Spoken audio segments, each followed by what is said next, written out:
Hello and welcome to Talkin' Baseball. We have a meeting coming up tomorrow. The two sides will talk, but we're talking about why you hate your team so much. Let's do it.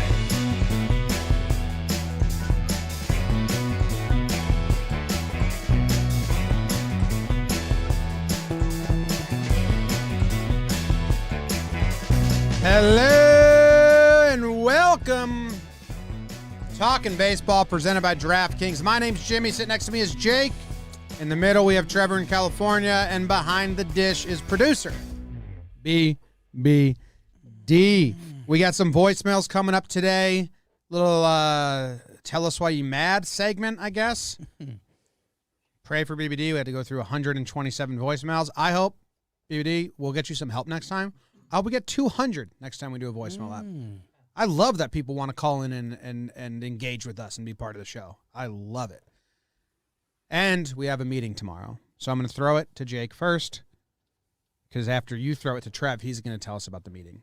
How are you, Jake? Jimmy, Trevor, BBD, Mitch Powers in the chat, and everyone else. Look at that. Individual shout-outs.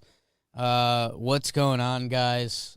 Baseball getting hot in the streets, people are asking. Huge meeting tomorrow. Yeah, I asked BBD because I was like, hey, do you like listening to the voicemails? And it wasn't a like, it wasn't a dislike. But yeah, thank you guys for calling up. And, just a little well-dressed Wednesday update. Pete Fairbanks just liked my Instagram post, so it's not. Me and him are just guys, just dudes. So Pete Fairbanks says hi to this program. So, yeah, I'm cool now, which is huge. Trev? What's up, guys? Oh! What's up? Look at us sharing this moment of time together. It's beautiful. I love when we all can get on the screen, talk a little baseball. BBD working hard. He doesn't need any help, James. BBD can handle 500 voicemails. That's what I've been saying. So next time the voicemail app comes out, we're going to get some people to retweet it. We just need more voicemails. But I'm doing great. I look good today. I just noticed. I'm wearing a white JOMBOY crew neck. You can check our store. I think we're plugging that a little later. Double plug you up. Yeah. Anyways, yeah, we got something to talk about. We got a little bit of movement, if you will. James, how are you doing? I am doing well. I have had limited movement today, waiting on that later. 3 cups of coffee in should happen for me, and I'll be excited when it does. We're also plugging movement that way, Trev, later on as well. I was doing pitch Oh, we movement. are. So Trev Who did were we wieners. talking boners Doing lately? wieners. You did wiener. I were did doing bow butts. movements, and you did pitch movement. Yeah. A lot of different types If of there's anyone that movements. can talk movement. boners, it's us. Yeah. A lot of people say that. That's actually the #1 review we have right now. I'm doing well. At one point during all of your guys' talks, I had something I was going to say, and then I waited it out and I forget. Jake, run back everything you said during your intro so I can try and revamp my brain. Jimmy, it was this. Trev. It was this. I'm ready. Thank you for So that. I did it. Thank Thank you. BBD, when you listen to the voicemails, do you have the hard, if it's longer than 1 minute, you don't listen rule? Because that's what I do. Yeah. Okay, great. When we have that many. Like when in the past, we've had enough of it. Well, I'll listen to it. I still won't use it, but Talkin' I didn't Yanks. even listen to it for fun. Talkin' Yanks was our first show to do voicemails, Trev, like way back. And I was the one that would monitor them. And some people would call in and it'd be like 4 minutes deep. And I'm like, dude, I can't play this. So we had a hard and fast. If you go over 60 seconds, you're just not even getting the chance to be on. So When I I hope was you did like that. $130 voicemails in, there was one that was 59 seconds, and I said, Nah. it's kind of too close. I'm missing it. Brevity is the soul of wit. Brevity. Wow, looks like the chat is hooking BBD up with a He's drink fund. working. Now he's now at $19.99. Well, he lives in New York now, so that That's doesn't one. get him. That gets him a water. That's one. I'll tell you where to go buy some alcohol in New York. Okay, BBD. Liquor stores Got a or place. bodegas. Yeah, Trav, this it's meeting thing called a bodega. this meeting coming up tomorrow, quote unquote, the first time the two sides are talking. Obviously, Doesn't pass my sniff I don't. test. Yeah, I like to remove the quote unquotes from that. Jake doesn't have quote unquotes. I do. Yeah.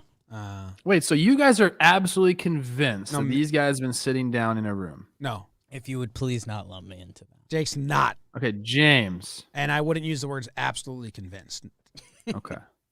Hopeful. What are they going to talk about? The MLB is going, according to Passon, MLB is going to present their economic plan. That's what I think this is what it's gonna, the meat, the major issues that we have to get over, so we can get back to playing ball are minimum salary bump that has to happen. So I'm assuming they understand that they'll bump it up. Is it going to be enough? We're not sure.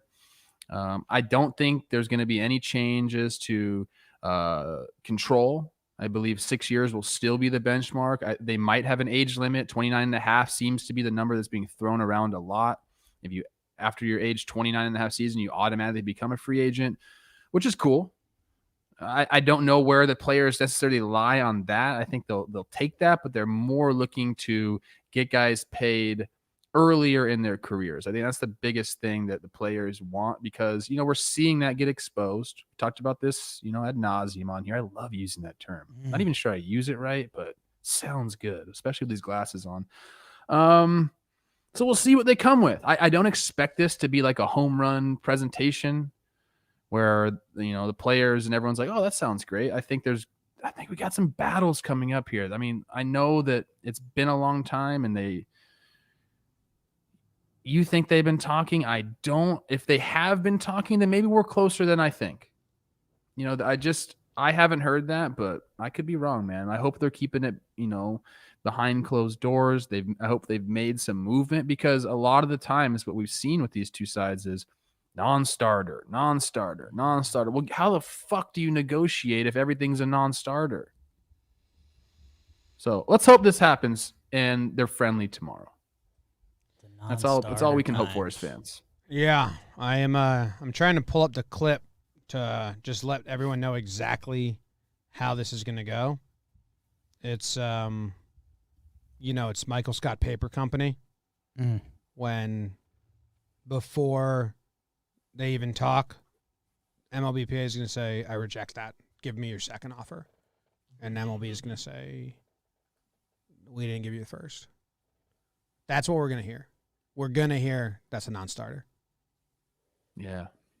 PA's we're gonna get an update. Lasted 5 minutes. PA said it's a non-starter. Ooh, we're on time. That's what I'm saying. I'm hoping that's not the case. Hopefully they have been back alleying it up a little bit.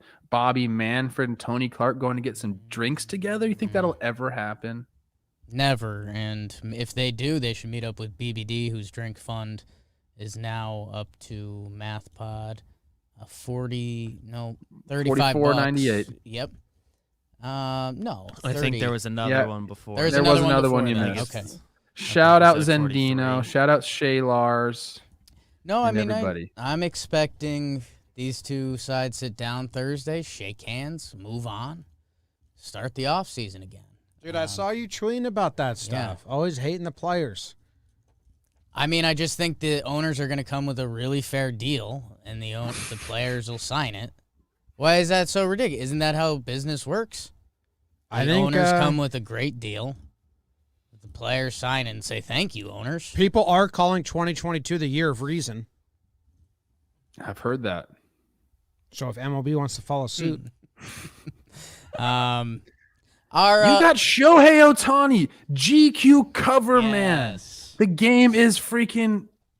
He talks about how big the international game is. They're saying they're talking about MLB, not owning the sport. That's what June Lee is saying. MLB should own the sport. All the best players should be coming here and wanting to come here, but why would you right now? You can't even. You can't. There's nothing. You can't. You literally. That's why we're seeing an influx of players go to Korea right now instead of deciding, hey, maybe I'll go to spring training and get a shot. No, they're like, fuck that. I can go get paid over in Korea. We're seeing a bunch of guys leave. It's crazy to me. I still think MLB owns the sport. A little bit. Well, they better. I mean, Jesus. Yeah, our guy Joe's McFly, JM Gaming, Pinstripe Strong, just kind of the man in general. Great follow. He was in here this morning and he said, Passan lets out that tweet that says both sides are going to meet up. And Joe's had some commentary that I think was similar to ours the other day that, why haven't they been talking? They had all December. It's January. For Santa Claus. I'm saying they've been chatting a little. I believe, and we'll have to see when the updates come. Seems like it doesn't pass anyone's stiff test. If they're having a Zoom meeting on Thursday and not meeting in person, which I think that's alleged, then why would you need to plan the meeting on Tuesday for Thursday? Because isn't this what the side should be working on? Jim thinks he's got it. No, I just have something to tell you. Okay. There's no way they're using Zoom. They're probably using Blue Jeans or Microsoft Excel Meet. Yeah. Stop it, James. I would bet so much money that they're using some like BAM portal or their own video conferencing goodness. and not Zoom 1,000%. or Google Meets. 1,000%. No, there's another one. And the tech's not going to work. And Manfred's You know what? mic's going to be off, and it's a mess. God, there's another brand that they do use conference calls for. I mean, maybe they've switched over to Zoom because it's obviously pretty easy to use. But there was a whole other system that I remember them having. Skype. Skype was big back in the day for me. I needed Skype. I'm not going to say what I used to do on Skype, but I was in a long distance relationship. Jerk off while you talk to your wife. Happy 9-year anniversary. I'm not confirming that statement. Not at all. denying But it it is my either, anniversary, sister. so thank you. Yeah. Let's pivot right to the voicemails. And that's a great time to pivot because the voicemails are brought to you by Roman. See Kodak Black, Roman ready yesterday? Sure did. No, I didn't. What happened there? I need someone tell me what happened, please. It was either grinding it up, just slow dancing, or having sex in the I suite researched at the it out I of looked curiosity. into it, yeah. Kodak Black's significant other was wearing a kind of a skin-toned bodysuit, and they were just grinding, but it looked like sex. Grinding? Send you a link. Like at a hockey game? Yeah. Just they were in go the on- suites. go on Twitter, You can search do Kodak whatever you Black. want in the suites. Okay, I'm going to go Them the look. rules. It's true. I mean, if you think that didn't lead to a bathroom session or They something. had sex after that video. Yeah, so he was Roman ready. Yeah. And if you want to be Roman ready, if you're at a suite at a Panthers game and you're like, now's the perfect time, me and this whoever are hitting it off, Oh. then you got to go to getroman.com/talkin. Now that's TALKIN, just to let you know. Because when the moment for intimacy arrives, you need to be Roman ready. Go to getroman.com/talkin now to speak to a U.S. licensed healthcare professional about erectile dysfunction and get $15 off your first month of treatment. Ain't no shame in playing your best game.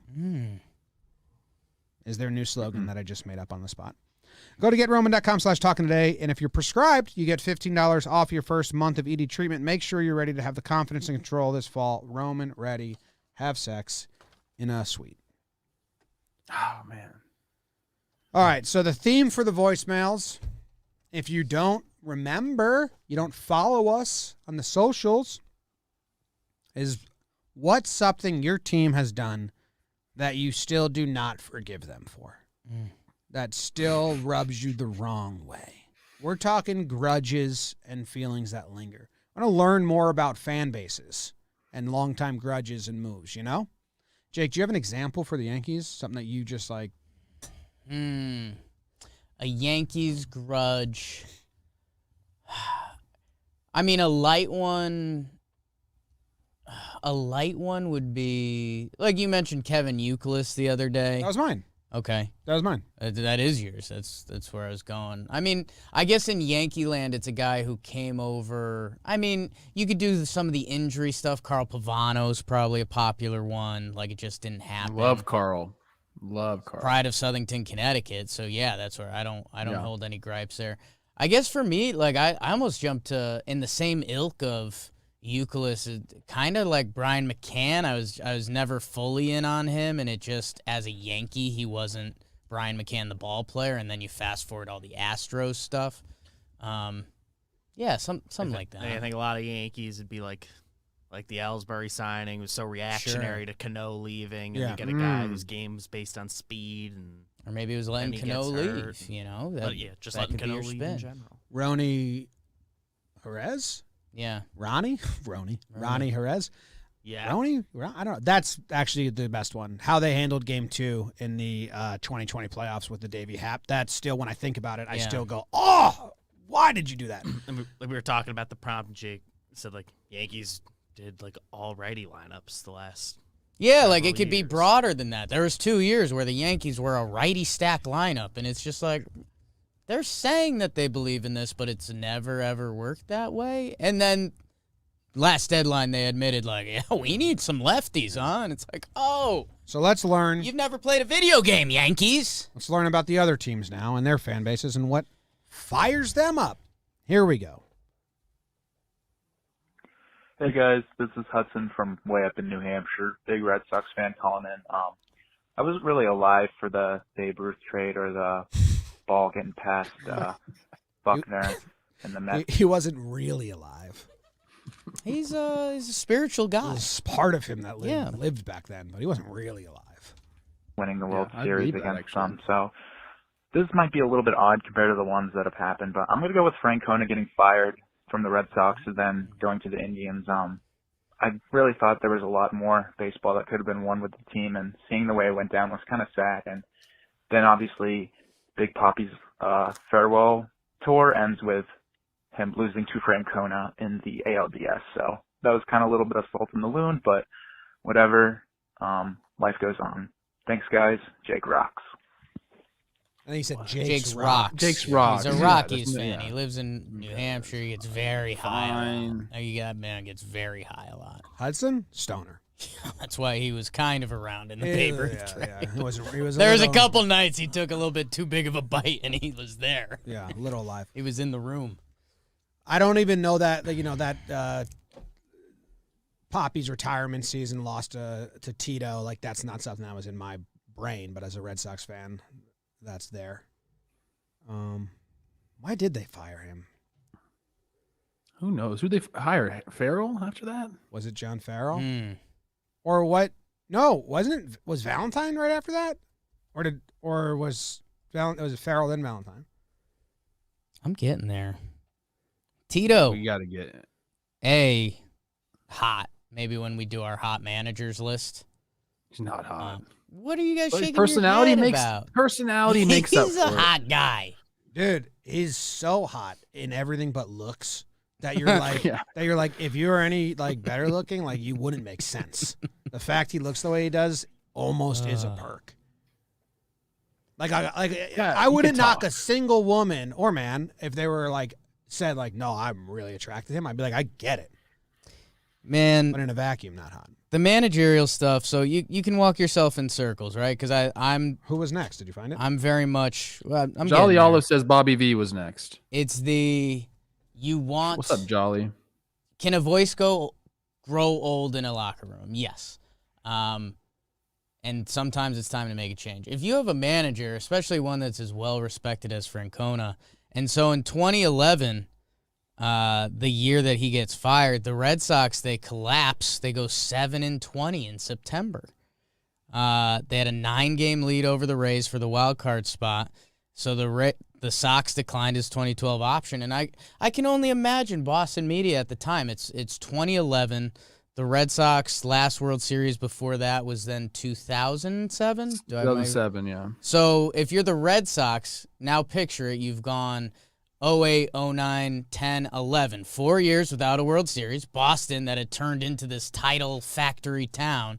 And then you blow a 9-game lead in the division in September. You go 7-20. Like, yeah, I mean, you put all that in the pot, and that's when you move on from managers. So it is tough that it circles back with Poppy's final game being to Francona's now Guardians. But yeah, it makes sense, and I get what my stoner up in New Hampshire saying, though.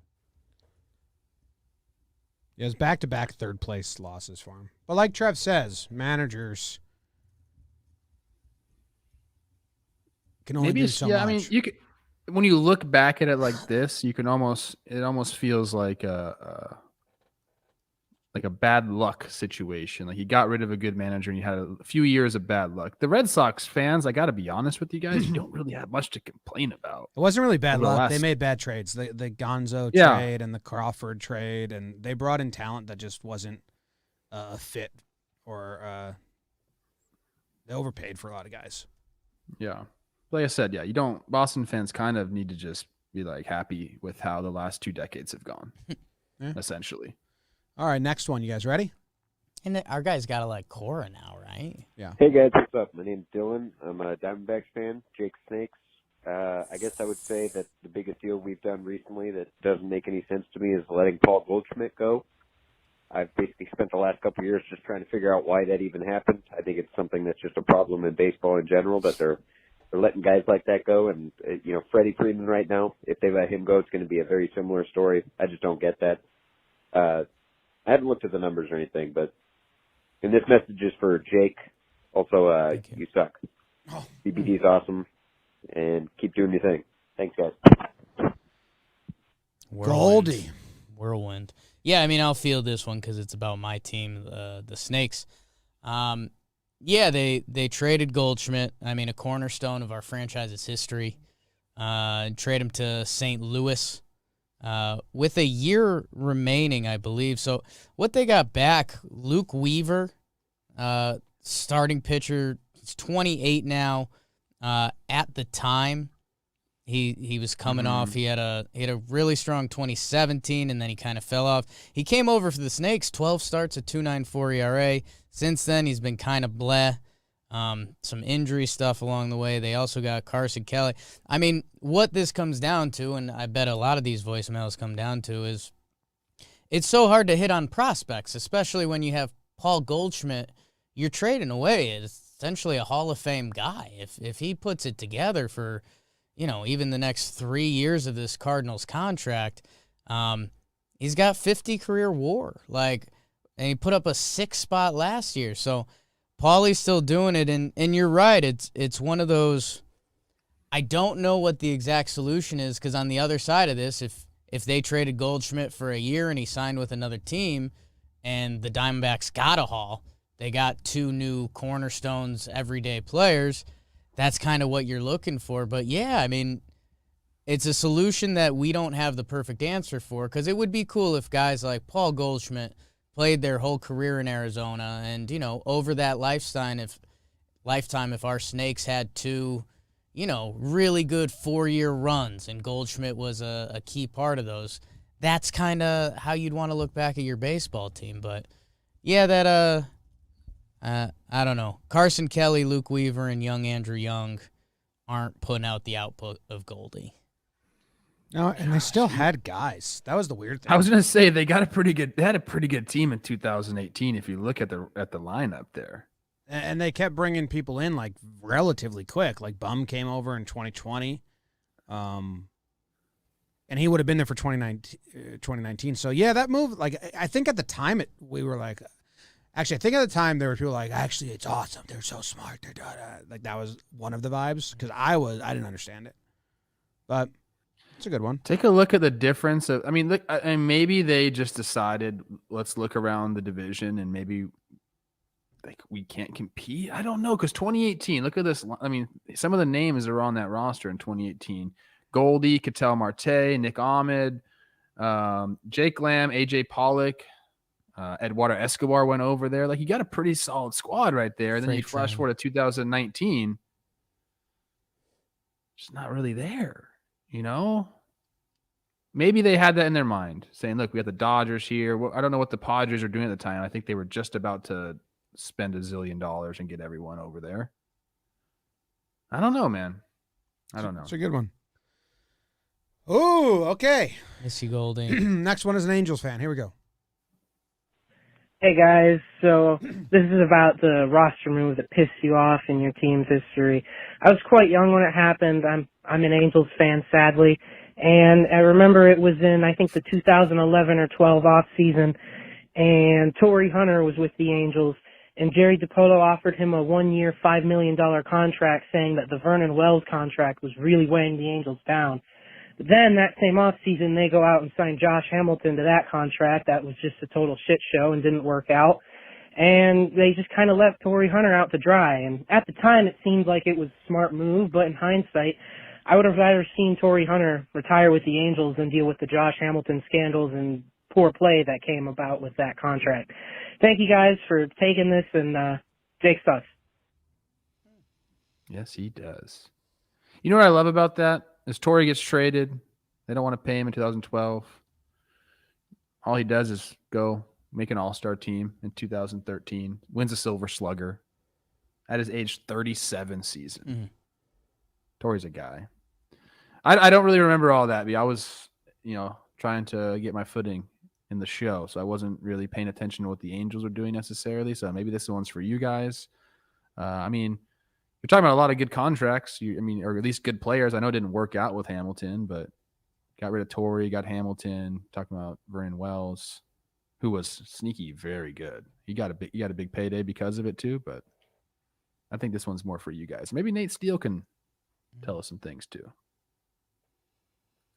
Yeah, the Angels are always interesting, especially back then, because they were kind of. I'm not positive on this, but I believe they were playing the same game the Marlins played with Stanton, where they signed Pujols and the biggest pitcher that year in like 2011 because they were shopping themselves for a TV deal. I believe they got like a 20-year couple billion dollar TV deal because they were saying, well, look how much we're investing in the team and we have the biggest stars. And then it felt like, even though they already had the TV deal, they just kept that mindset of like, let's just invest in the biggest stars because that's going to win, because it helped them get the TV deal in 2011. Same way the Marlins locked up Stanton, then used that asset to build a stadium and then used that asset to sell the team. They used the assets to get the TV deal. And then the Angels never stopped doing that. They still, Rendon, like it wasn't a need, and they just signed him. Yeah, that's tricky because we know they were the number 2 team on Cole, and then they just kind of pivoted that money to Rendon, which, hey, I love me some Tony Rendon. Talk about a guy that hit free agency at the right time. The Josh Hamilton part of this is going to be tough for me because what do you do? I mean, like, legendary prospect, has kind of legendary off-the-field problems, and then it started to come together, and it's like one of the stronger spans of baseball that you'll see a guy put together. I mean, his 2010, 359, 411, 633, 1.044, he won the MVP. That 2012 season, his final season in Texas, he's a top 5 MVP guy, and it's like, it's talent. It's a different level of talent. It sounds lame, but it's one of my favorite things to do. If there was a level above Major League Baseball and you started doing like who would be in that level if you did a 10-team league that was like MLB Premier, like Josh Hamilton at the time would have been one of the top draft picks. So it sucks how hard it fell off for him. But man, like I don't know, if I had a mic in front of me when Josh Hamilton hit free agency, I could see myself at the time being like, he doesn't have a lot of mileage on him because he's missed a lot of baseball, so maybe he's a young 31. Kind of went the other way for him. Dude, the 2012 Angels had one of the funner outfields that you're going to see. It was a 20-year-old Mike Trout in center field putting up a 963 OPS. Then you got Torrey flanking him in right. And then you got freaking Vernon Wells in left field. Like, that's fun. They had a really good team. They banged a couple other guys in that lineup. Pujols, Kendrick, Kendrys Morales. And then, they had Weaver, Dan Hare, and Irvin Santana, and C.J. Wilson. And Greinke. They've had stars. What did they do in 2012? Third in the AL West. They finished 89 and 73. Go Halos. Next. Hey, Dodger fan here. I'm calling because I'm pissed off about Andruw Jones. We had just got rid of Grady Little. We thought we were moving in the right direction. And Uncle Ned is handing multi-year deals. Even to the singing peanut guy. He was getting a 5-year deal. So we signed Andruw Jones. He'd only hit .222 last season. Hey, let's sign him to the 5th highest contract in baseball. He shows up to spring training. He's too fat. No one's going to like you if you're too fat. And he had one of the worst years ever. He bumped Juan Pierre to the bench, guy who never did anything wrong in his life. And it was just not a good deal. So that's my story, and I'm sticking to it. Dude, this is why I thought this idea that BBD had is awesome. I didn't know that Dodgers fans had any resentment towards Andruw Jones. Yeah. I mean, I think Yankee fans He had a bad season in 2008. Yeah, sure. 2008 is the season we're looking at, right? Yeah. Pretty sure that's what he said. He had like a 505 OPS. Jake's got him in the Hall of Fame. You must have pissed this guy off last episode. Well, Jim, Hall of Famers are resilient, and he went on, had an 827 OPS with the White Sox after that, 851 with your Yanks. No, that's funny. So I'm like, sorry, Uncle Ned's handing out contracts. That's just a fun sentence.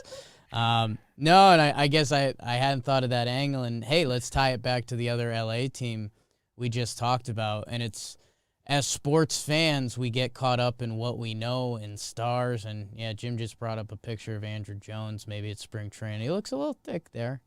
Just a little thick.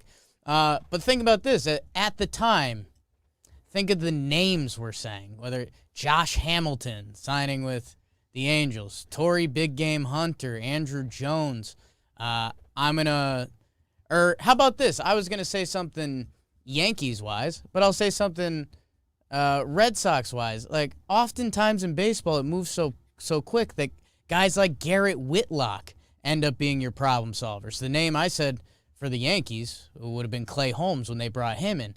Like, baseball moves so quick, as a GM, you kind of have to be looking at what's next, and I guess you can get yourself in trouble with some of the Josh Hamilton if it's about to wear out, Andruw Jones on the Dodgers, not looking svelte. If you can name the shortstop for the 2008 Dodgers without looking, I'll give you $5. 08 Dodgers. I can't. I'll just bow out of that immediately. I happen to be looking at the page. You guys won't So take it, guess BBD. No. It's free It's money. Angel Baroa. Royals Remember legends. that? Mm-hmm. How many extra base hits, base hit days do you think Andruw Jones had in 2008? He had 54 starts. Extra base hits? Sorry, multi-hit games. Oh. I mean, 505 OPS, so not a lot, James. How many starts? Is it 55? 61. It's 4. not the best way to do it. 4 multi-hit games. 56 starts. Yeah, like I'll give him 5. I'll give him 5. 3. Oh man, Not a good year. It's not a good feeling. Yeah, he's just off. Yeah. Because you said the next 2 years he went off, right? 45 hitless of the 54. I mean, maybe he was going out to Delilah, Yeah. into the nice guy, and he was, seeing all what LA has to offer. Because guess what? It's a lot. Maybe he went through a bad breakup. He's hitting the ice cream. Next 3 years, 266 games for Andruw with an 816 OPS. Hell yeah. All right. Here we go. Texas. Jesse Germany here, fan of the Texas Rangers, living in southern Indiana, heart of Cardinal country. You know where I'm going with this. 2011, Game 6, bottom of the ninth. David bleepin' Freeze. You know what's worse than David bleepin' Freeze? Nelson bleepin' Cruz. How he misses that blows my mind. Even a half-competent outfielder makes that catch. You know what else blows my mind? The fact that Neftali Feliz just throws it right over the middle. Fastball, whole way. Nothing else on it. There's no the heartbreak that I feel. Worst part about it, I have friends who were Cardinal fans at that game, and I still hear about it to this day, and I will forever, because that is their shining moment. Thanks, Nelson. Thanks, Naftali. Thanks, David. Baseball hasn't been the same.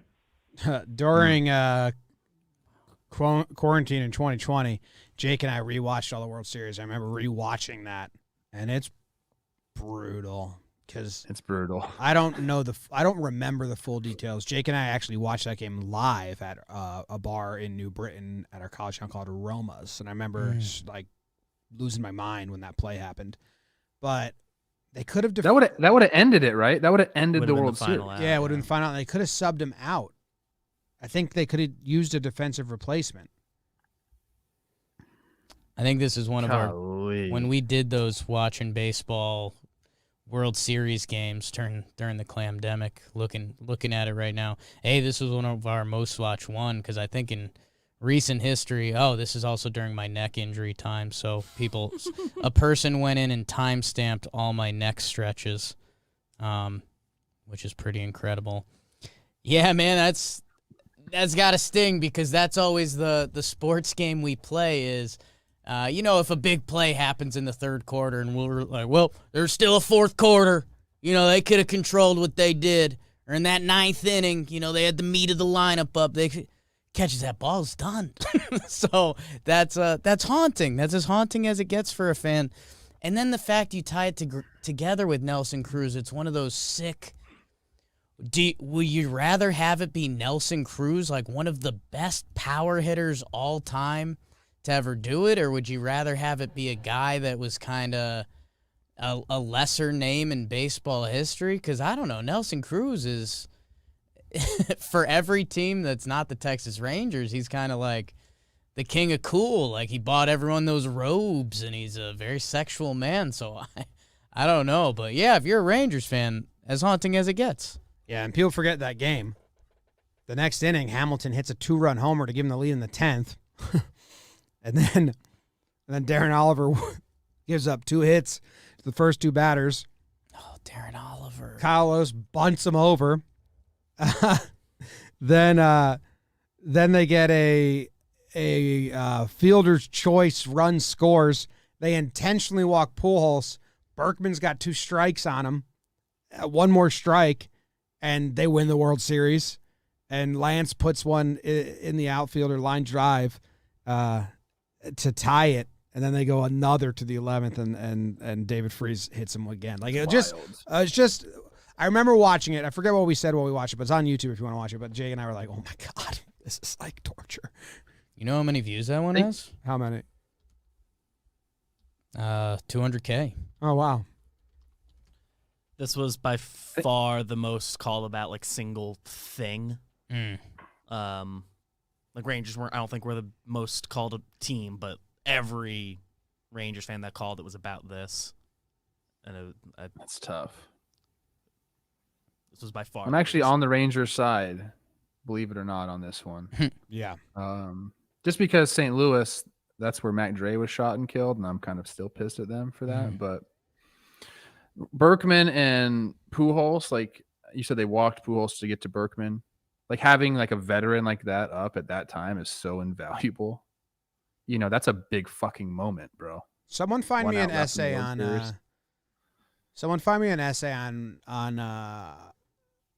the connection between St. Louis and how they got like the Bay Area rub off, because that's always blown my mind that Bay Area hyphy movement was Bay Area and then randomly St. Louis.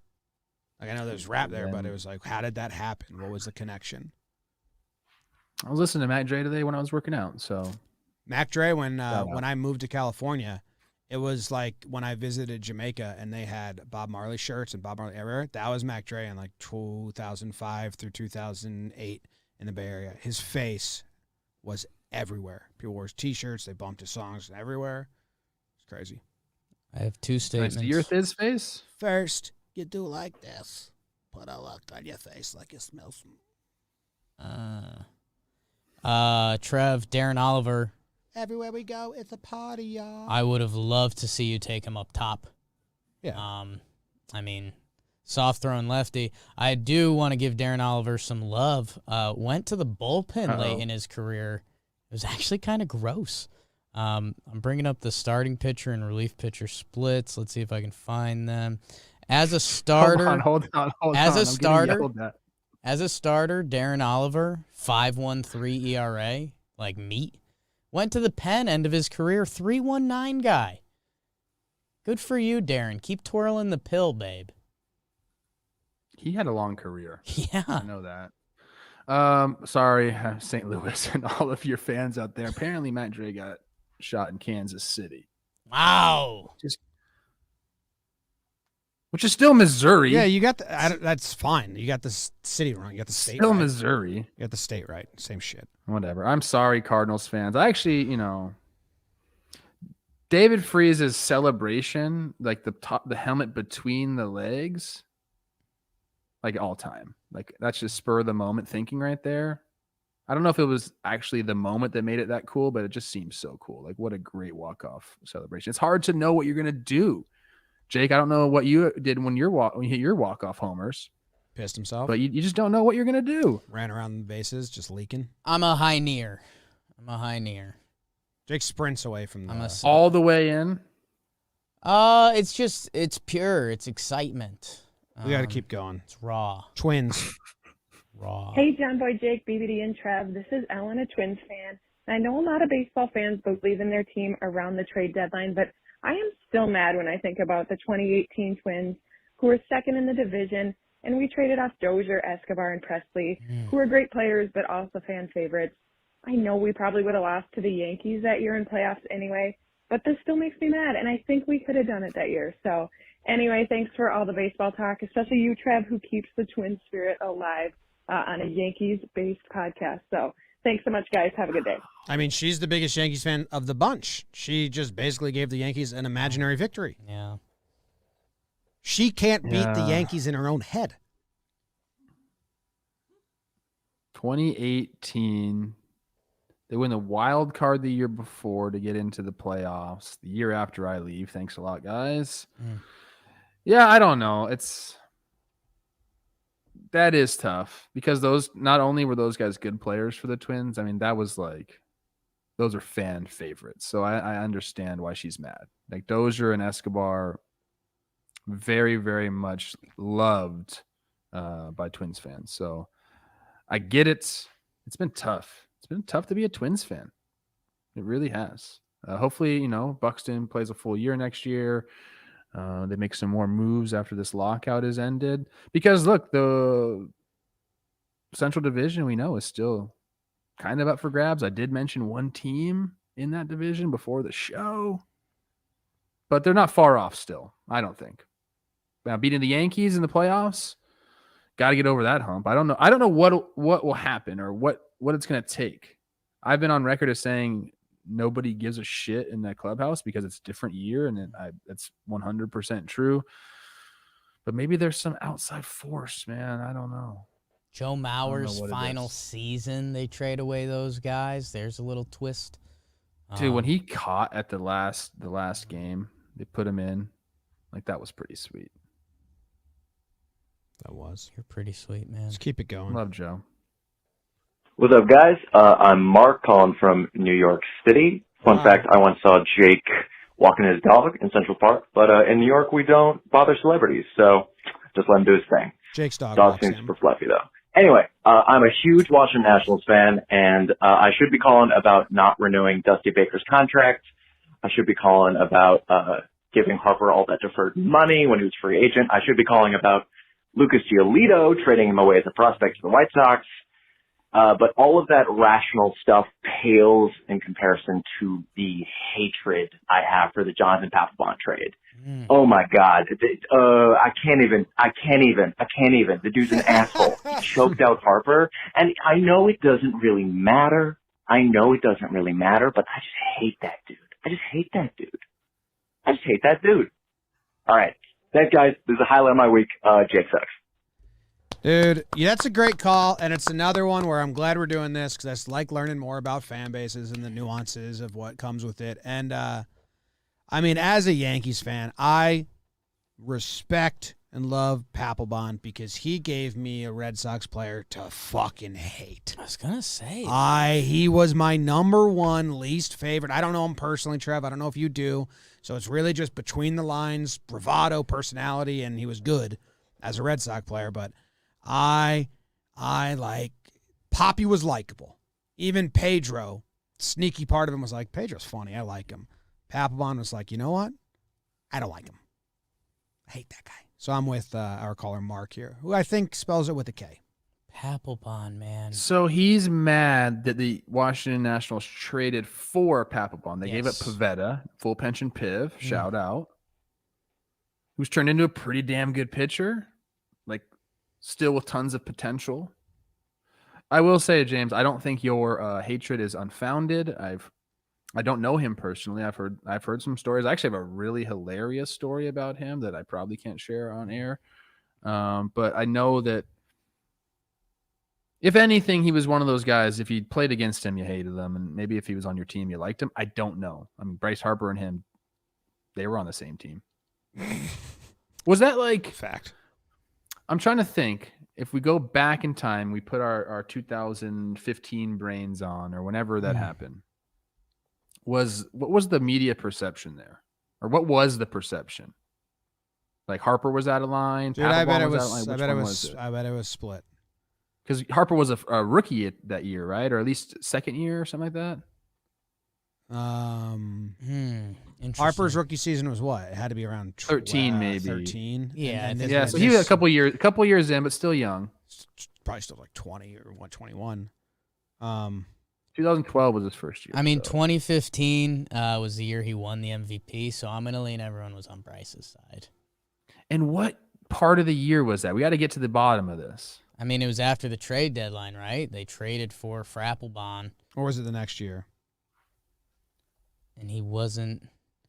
It was September 27th, 2015. So, yeah, I mean, that's... So, the perception from Edge... His last game that season, Papelbon's last game. Edge Strudas, the perception was that Harper might be sort of lazy. Dude, I do remember people because Harper was just young and Papelbon was established and you had that like, finally someone told that punk off, like vibe to it, which sucks because he choked his teammate. Yeah, and Harper's like one of the hardest players, like hardest playing players in the big leagues. Like the motherfucker is like known for it. I got to see him work. Like, relax, John. I know. I got to be honest, John. Is pretty damn good though. Yeah, I mean, he had just given up the go-ahead home run to Andres Blanco, and then the next ball, I think Harper kind of like jogged after, and or no, maybe not in that. I forget what happened. But BBD, what are my numbers, bro? I know you got them up. You faced him one time. It was 2011. You took a 1-0. Took a 1-0 pitch, fly ball to center. Okay. Deep center. Wind was blowing in. Warning track. I'm not going to pat myself on the back. I was pretty bad in 2011. Let's move on. in Minnesota, so it would have been off the back part of the monster. Yeah. Let's move on to the Braves. Papelbon was such big hate that it was like if the Yankees came back against Papelbon, that like the drunk Yankee uncle we make fun of. No, me. I'm past you because we're talking about that too. That was like, honey, we're making love tonight. Like the Yankees clip Papelbon, like put on that dress I like, let's go. Like Papelbon was hated. Yeah. Which I don't have right now. And I don't know if I will now that we like know players and shit, and I'm not a teenager. A little older, but yeah. It's hard for me to hate people now. I think that fades a little as you I think grow. Red Sox relievers will always find a little niche. Like when Brazier was first doing it. Dude. I mean, crooked-headed Brazier. Like, what are you doing with your head crooked all the time? That's not a hate. It's just like, what are you doing? Those are the guys that you could see it happen. Wait, doesn't Whitlock do that too? Yes. A little bit, yeah. He does. He's like, nuts. Well, the Whitlock anger kind of went at the Yankees front office for letting him go. Yeah. So here we go. Yeah. Braves.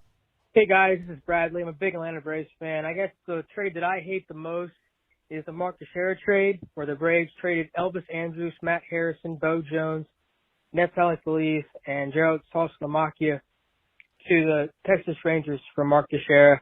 And they only had him for like almost a year because they traded him the year after during the trade deadline to the Angels. I absolutely hated that trade when it happened, and I still hate it to this day. Go Braves, and Jake sucks. He kind of raked for the Braves, though, so... There's a new, MLB website that does, trade tree, MLB trade tree. I want to find the Teixeira one because the Braves, did they... Or the Braves traded for him, right? And traded for him. I mean, and then traded him all again. The guys that they got were pretty good players for the Rangers as well. Salsamakia, Harrison, Feliz, and Andrews. Those guys all had good years at least, but most good careers. Casey Kochman on the way back. Wow. Believed in him. Ron Mayhay. I played with old Ron Mayhay for a spring training or a season. Yeah. Slapped it around with old Ron. Chris Davis eventually. Elvis Andrews, so that's recent. Let's see. Matt Harrison tied to Diekman and Hamels, huh? Yeah, he was a lefty pitcher, right? If I'm not mistaken. Cole Hamels for sure. Probably rake that guy. Trev, the part you mentioned briefly that's interesting there is that Tex was really good with Atlanta. He was really good. He was really good. He had basically he ended up playing a full season, 157 games. And with Atlanta, he had 943 OPS. He was gross. So I don't know. I guess this call isn't necessarily mad at Tex, although they were a little bit. No, they were mad at It's the value. The Texas Rangers. I have a question. I do not know. And I'm not accusing. I'm just saying, is Teixeira tied to steroids? No, I don't think so. I don't think so. Good. I think his dad would have karate chopped him in the throat. In my head, I'm a big Mark Teixeira fan. I don't know how Yankees. Is it because he doesn't? I know he's kind of bland. He wears jockstraps still to this day underneath his suit pants. Is that why you liked him so much? I liked him because I feel like he was a really good first baseman too. He raked, but he was also really good defensively at first base. I like that. Yeah. No, he was good. So I guess, Trev, I think there was a time when there was a Teixeira PD rumor mill, but he came out with a powerful, I can look everybody in the eye and say I never did anything, and I probably have a few teammates that I played with that I was really close with that they never did anything either. What's the second part of that? Yeah, I don't understand that. Is he saying some people got I thought he was accused about as well? to throw people under the bus, but I guess he's bringing people on the good bus with him. I think his point was you can't just say everybody does it. Yes. I know for a fact I haven't, and I know others haven't either. So stop just saying it. His name circled when some of the Cano stuff started to come out. Oh, okay. So he was saying there's other people in this clubhouse that haven't either. On the Braves end of it, they trade all those guys who work out pretty well for the Rangers, and that year they finished third place, and the next year they're a 90-loss team. They dump him halfway through. So, James, I have one quick tidbit that you're going to love about Mark Teixeira. Yes. Also, first number ever in the big leagues, 23. You said that's not good enough. Give me 24.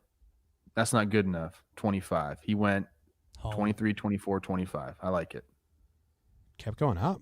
That's respect. I think he grew up liking Don Mattingly, and it was he's respecting himself. Thing. Then 23 was taken by somebody when he got to Atlanta, so went to 24, and they were both taken in with the Angels. He was also happy that Glaber would continue to wear 25 because there's no names on Yankees jerseys. So he's turn those Tex jerseys into Glaber jerseys, and those to Glaber jerseys might be Tex jerseys. Who knows? Jambi. Also, people with X's in their name usually pretty good at baseball. I'm just saying. Xavier Nady. He was good. He was good. Professional. Probably pretty, yeah. Got paid a ton of money. Yeah. Our good friend Xavier Xavier. That's tough for me to say. Xavier Scruggs doing good things on social media. Xander Bogaerts. We can keep going. Jake, do you have some news? I do. Personal? Breaking news. Guys, we have new merch at the store. The JOMBOY Media Store. Added it to the JOMBOY Essentials. And this is actually kind of a line for JOMBOY. We kind of did... Maybe I can get these in the camera a little bit. The old college, like the Animal House sweaters. Yeah, like the Animal House look to it. It's straightforward. There's a Jake Sucks shirt in there. Pretty good graphics. No one can by see me. that at all. Pretty good graphics. Really by good me. work by you. I'll double it up. Jim's gonna get the graphics on the other camera. There it is. That look great. There's some talking baseball, like JOMBOY Media established 27 Beans shirt. Dude, I just bought that one. It's a good one. It's a good shirt. Yeah, they're just kind of that basic crew neck vibe that Trev has on. So code Talkin gets you a little bonus 10% off there. Go get some swag from the store. It's all good stuff. Load up. All those Blankets. tie-dye hoodies sold Dude, out. I got a blanket too. Jim got a blanket too. The I got a blankets are talking nice. baseball blanket. Dude, it's hard for me to choose a blanket because we have I it's tough. appear on so many different properties. Like which one do I? That's why I usually just get JOMBOY Media stuff. But I went talking baseball blanket. We'll see what happens. When you get bored today, buy a shirt. The next one is the Dodgers, but we already did a Dodgers and we're running long, so I'm going to skip it unless BBD says that it's absolutely necessary. This one can be a skip. All right, so Brew Crew, come on down. Hey, so I heard you guys doing Moments That Pissed You Off compilation, and I can't help but think of 2019 and a wild card game. Brewers fan here. You guys all know the moment. Trent Grisham's out there. Ball goes through his legs. We're up 3-1 all game. My roommate was a Nationals fan, so we're sitting watching the game together. I've been smug the whole game. Trent Grisham error, ball is under his legs. We end up losing 4-3. Heartbreaking time. Makes me mad every time I think about it. And to rub the wound in a little bit, Trent Grisham gets traded and goes and wins a Gold Glove, puts his OPS plus up another 30 points. And Christian Yelich hasn't been the same since 2019. So I love my Brewers. Best time to be a Brewers fan in their history. But, it was a rough time. They went on to win the World Series, Nat, so maybe that helps or hurts. I don't know. That doesn't help. Hurts. I don't think. Yeah. That, by the way, it didn't go through his legs. It went to his side. It took a nasty little hop. If you remember, it was No, I did that snake. Juan Soto line drive, little snake thing. Yeah, it went to his glove side, so his right hand to the even more right. He was charging too hard because you got to play the snake. Some of these outfields they snake, dude. You just got to know that. And kudos though. I know like this is a Brewer sad call, so we're like sad for the Brewers. I'm sad for the Brewers because they should be better than they are. Although they're really good. I don't know what I'm saying. Anyways, Trent Grisham, though, like to go on and get over that and then become like the player that he's become, it's pretty badass, dude. Because that would ruin a lot of people. That was a big moment, dude. Yeah. I was smug all game. It's funny. Big Eric Thames being as roped up as possible. Just hitting moondoggies. Yes, Monty Grandal just being criminally underrated like he has been through his whole career. How's your 848 OPS, 380 on base from the catcher position? Brewers are kind of a low-key machine, though. So, like you said, happy with that. You want Trent Grisham, your outfielder, to field that ball clean. Who'd they get for Trent Grisham? They got Urias, the infielder. And was that the trade? Let me see what else I'm missing. Tyler Austin, my guy, has been a couple of these teams we mentioned. Those Brewers, the 18 Twins. It was... I'm looking at Eric right Lauer. Now. I got it. Eric Lauer power. So Zach Davies and Grisham for Lauer and Urias. Urias is pretty good, so can't be too... We'll see how that gets decided over time. Grisham's good. Urias is good. Win-win? I don't know. Watch that game at a bar called Badgers in Denver. A lot of Wisconsin, Milwaukee fans. Very excited for the first 8 innings. Not so much the end. Next. Hey, what's up, guys? My name's Zach. I'm a Reds fan. And one thing I will just never forgive the Reds for is when they fired Dusty Baker and brought in Brian Price, who was, like, statistically the worst manager in Reds history. I just still cannot believe that happened. But thanks, guys. Keep it up. Jake sucks. Yeah. That's a second Dusty. I think the Nats caller also said that too, right? Or, I made a late cut on a third Dusty call, too. I want to pivot this just to have a quick conversation that Jake, myself, and someone else in the company were having yesterday or 2 days ago or last week. I don't know. Do you think the tide needs to turn in professional sports? And I'm really interested to ask you this, Trev, because you're of the opinion that a manager can only do so much.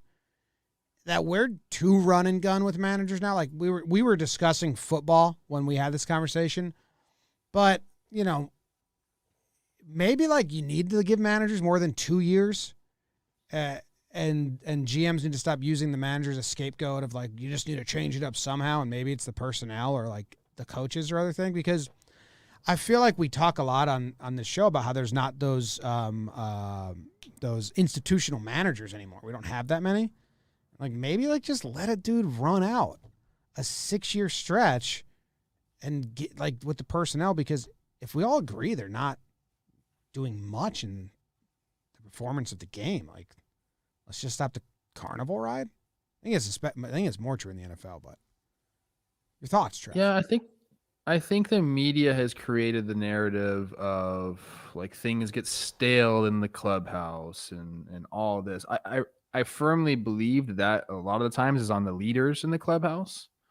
And that's part of the manager's job as well, is to establish leaders, like a leadership within the clubhouse, and tell them, hey, like these are the things I want you to do, things that I want you to take care of. So I reference Gardenhire because this is my experience with him at the end of his tenure. I mean, he was there for so long. I mean, how long was he there for? 10 years, 12 years, something like that, I think. At the end of his tenure, you could tell that he didn't have the same energy. So we always talk, they create the vibe most of the time. And the players can create a vibe as well. But managers, you know, they put off a vibe. And I think at the end of Gardy's tenure, he was just kind of, I'm not going to say he was tired, but I think like the fire maybe wasn't all there. So in that respect, I do believe it was probably time to move on for both parties. But yeah, I agree with you, James. I think sometimes it's just they're scapegoats. The front office is scapegoats. If something doesn't go right, it's not our fault. The manager didn't do what we told them, but even though he did, and I don't know. The vibe is all they really are putting out there now. And I will say this, that's a big part of winning teams. Like you have to have a good clubhouse vibe. And, you know, sometimes a manager needs to jump someone's ass. Get up in there. And I think you have to know how to handle people as a manager. And if you have a guy that can do it and your team has a poor year, like you shouldn't always just point to the manager and say that it's his fault, because that's rarely, in my opinion, the case. Man. So, hey, I'm a little lost in this 2013 Cincinnati Reds team. I mean, fun roster. A lot of good baseball names. Nasty rotation. Matt Latos. Trev's Homer Bailey. Yeah, I guess for me, I would hope the revolution is you just have to have it for the proven guys. I know in New York sports, Joe Judge, like, I'm sorry, Joe Judge, like, do I think you were served things on a silver platter with your quarterback situation? No. But you also don't get the benefit of the doubt. Like a guy like Dusty Baker, and if you're the Reds replaying this, he's still going to be Dusty Baker. I think, like Trev said, you have to have the pulse of, if Dusty was with Cincinnati and didn't have the juice anymore, then you have to have that conversation with Dusty, and if it's not there, it's not there. My guess would be that Dusty still had the juice because he still has it today. So, yeah, I think there would be a better system of, if you've earned your street cred as a manager, and you can look around a baseball team pretty quick. Like, I know Aaron Boone's gotten a lot of crap in New York City, and it's because the Yankees have a lot of talent on that roster. There's not a lot of managers that would make the Yankees a 78-win team. That's near impossible. Aaron Boone, if you put him on the Orioles last year, guess what? Like, there's no Aaron Boone effect for the Orioles because it does come down. Look at Joe Girardi in Philadelphia. We always talk about this. It comes down to the talent. Now, the only thing there, Trev, would be Joe Girardi. You know, they did win it all with the Yankees, and he's got a little bit of that get in your ass, clip it, that Boone doesn't have. And now with Boone and the Yankees not getting to the level of success they've wanted to, that's where people can question it, and you kind of can't question it back. So I don't know. I don't know the solution. I guess if you're just Terry Francona, if you're Dusty Baker, like if you've been through enough battles and you're not the problem, it is just finding if it has truly gone stale or if their energy has run out. Because people just naturally need kind of at a certain point, you need a change or a new look. And it just gets really tricky with losing and why you're losing. That being said, like looking back at this Reds team and what Dusty was a part of, yeah, I don't know. In hindsight, it seems like you shouldn't have moved on from Dusty Baker. Can I give you some bullet points on what managers should do? Oh, just real quick. If you're an aspiring manager, there's three. Okay. Always have your players' backs, no matter what. Boom. Number 2, if you're gonna fire the team up and throw someone under the bus, throw the whole fucking team under the bus. Say we sucked. We need to do this better. Never call out a player in the media individually. 3, if you need to call out a player, do it behind closed doors. You can get in the guy's ass, but do it the right way. I have a question. Yes. What if there's a universally hated guy in the clubhouse? Can the coach call that guy out to rally the other 25 guys? Like, hell yeah! Thank God someone finally told him this guy stinks. Like, again, behind closed doors, because the whole team will know you did it. The whole team will know you did it behind closed doors. Okay. Yeah, so I think those are the thing. I mean, you want to be a successful manager and have like guys like say, we fucking love this guy. That's all you have to do. It's pretty fucking simple, dude. Okay. All right. Couple more. Hey guys, this is Johnny from Oakland, California. Obviously rooting for the A's and Trevor Plouffe while he was in the green and gold. There's a lot of moments in A's history that have pissed me off, but I guess I'll go with a more recent one when we traded Cespedes for Lester in 2014. Basically traded away the soul of the team, which destroyed our chances, I think. I know his numbers were declining, but, there's those intangibles in the game. But, yeah. Oh, and Sean Fisher and Jake sucks. See you later, guys. Ooh, Cespedes went on a tour of the MLB for a little bit. And I remember that a lot of Red Sox fans were saying, Lester's going to go there and sign right back. And then he didn't. That was the thought process. And then Cespedes, they got rid of him. So that was a weird trade. It was a fun playoffs, the A's and the Tigers, was that when Lester was there? And Lester just officially retired, so kudos to him. Yeah, congrats to Johnny. Yeah, great career, He's got some weird shit in his basement. Yeah, no, I mean, that's a memory lane for any recent baseball fan, because it kind of, I think it's one of those times it went against the grain where you're like, can't have enough arms come October. Adding big game John Lester to the A's, like in our eyes at the time, it was kind of like Oakland not being Oakland and like going for it, and it was kind of cool. And then they lost so much juice when they lost Yo-Yo in the middle of that lineup, just being an absolute beast. That me and John, I remember talking about on early episodes of Talkin' Yanks. I think we try to bring it to Talkin' Baseball, but I think we're worried about offending people sometimes. There's something that can't be quantified in stats of being a threat. And Cespedes, even if it's not his best year, he was the threat of all threats. Like, if you left a ball in the wrong spot, it was gone. Like, I'm looking at Cespedes' stats, and they weren't much different than Josh Reddick's stats that year. So if you were looking at just stats, you'd say, oh, Yeah, Cespedes and Josh Reddick, kind of same ball player that year. The feeling was not. And that Oakland lineup felt it, and it felt it every day, and that's why we always say you got to give position players MVP awards because they're out there every day. And that Oakland team, man, they had so much juice, and it was gone. But I don't know why anyone would be surprised of that trade. I mean, he was making 10.5 that year, which is expensive for the A's. His on-base percentage was like right around 300. It's not he wasn't an Oakland A type player. I get like the threat thing, and Lester came over and dealt. So yeah. He didn't deal in that wild card game. I was thinking of they had back-to-back years where those two teams played. There's another one where they played 5-game set. And then the Red Sox did pretty good because they got Cespedes for the last 2 months of Lester, and then they turned Cespedes into Pretty Ricky, who won a Cy Young. I cannot. I'm no offense to Rick Porcello, man. I faced you a lot. You are a very good pitcher. I cannot believe he won a Cy Young. Offense to Rick Well, Porcello. Verlander should have won it. And then they gave Verlander. What were his numbers? I got. And then they gave Verlander the year that Cole should have won it. So the Cy Young voters were on a big "oops, we messed up" spree for a little bit. Ricky Porcello's made some money, I bet. I believe Verlander got more first place votes. Oh my fucking god! What? I should have been a pitcher.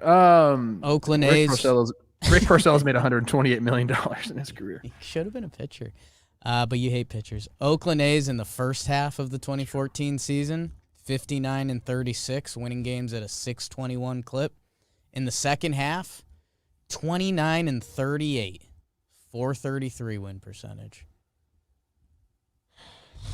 Man. How do you win a Cy Young with a 3.15? Well, Verlander should have won it, He won dude. 22 games. I understand. It was Verlander got 14 first place votes, and Rick only got 8. But the way they calculate the second and third, but people just weren't voting for Verlander like second. It's really stupid. Like Verlander should have won that Cy Young, and then he got it when Cole should have won it, in my opinion, in 18. So or 19. So it's so silly. Anyway, we got one more. You ready? Okay. Yeah. Hey guys, this is Gabe in San Diego. Probably like one of the biggest moments was for me watching my Padres when Gwynn got the big hit that got by Sandberg in 84th and go to the World Series. So that was a big deal. And another thing that really pissed me off was when we finally got a brand new stadium at Petco, and we had new management, and I think it was the Moores was the owner at the time. He said, we're going to spend money and this or that. And our first pick was Matt Bush, shortstop out of Mission Bay High School. I know Matt. When the next pick was Justin Verlander. And I was even looking back at the list. We missed out on the mighty Trevor Plouffe. He went at number 20. So, okay. Enjoy listening to your show. Take care, guys. Bye. That's a tough one for Padres fans. You guys know all the stuff about Matt Bush? Some of it. Pre-draft sign. They just pre-draft said we're going to take you number 1 if you sign for $3 million. I think it was.